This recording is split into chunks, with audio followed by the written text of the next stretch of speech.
Story 1. Thief in my workplace.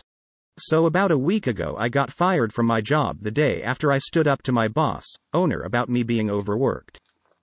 Ironically, this happened immediately after I told her someone took money from the tip jar. Here's what happened.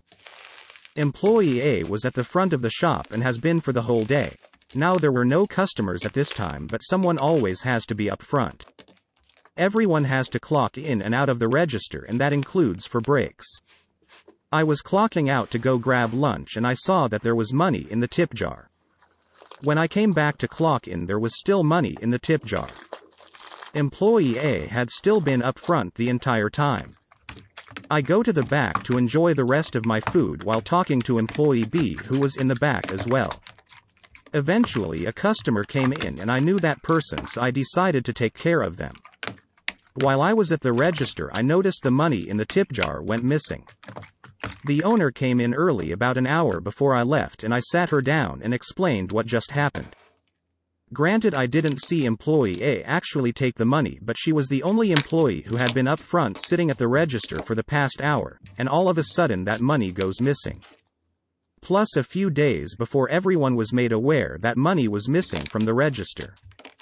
After talking to my coworker, the employee that counted the drawer the night before was in fact employee A. Apparently there was a decent amount of money missing, not just a couple dollars. Anyways, my ex-boss said she'd check the camera and she proceeded to fire me for something unrelated to the story. So I don't actually know what happened, but I am pretty sure I caught a thief. Story 2. The lying customer. So this happened at my old job. I was a host for a restaurant, and a lot of times people would call asking if we make reservations or if we take bigger parties. We don't do reservations, we can only add you onto the guest list, and if your party is bigger than 10, more like 15, we have to split you up. This lady calls asking if we can seat around 15 people for a birthday celebration. I tell her yes, put her on the guest list, and recommend she comes in about 30 mkns early before the rest of her party. It was a Saturday night, so we were busy. She gets here and some members of her party, everything's great, and we seat them and get them started. As the night goes on, more people come in claiming to be a part of that party of 15, and I let them pass into the dining area. Some servers come to the front and ask me if I am seating people in their sections, and I respond no. The servers insist that people are in their sections, but I never marked people to be in their area of the restaurant. So I decided to take a look at the so-called party of 15 to see what was the issue. Come to find out, those people siting in places they weren't supposed to be were a part of that party of 15. Except it wasn't 15 people. There were about 30 people. They were sitting wherever they pleased because we only set the table up for 15.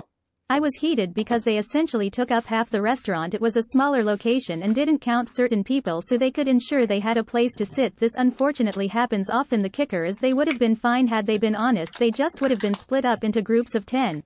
The worst part of all of this was only one server was assigned to this party, meaning that they had to close out all of the checks themselves.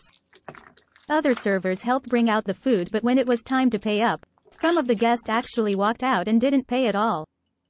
On top of that, my location didn't have bussers, so the hosts were in charge of cleaning table, which meant we had to clean that horrendous mess they created.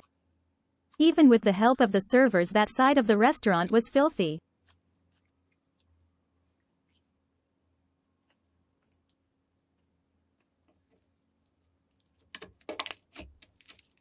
If you have any interesting stories you want share, send them to my mail address at the description below.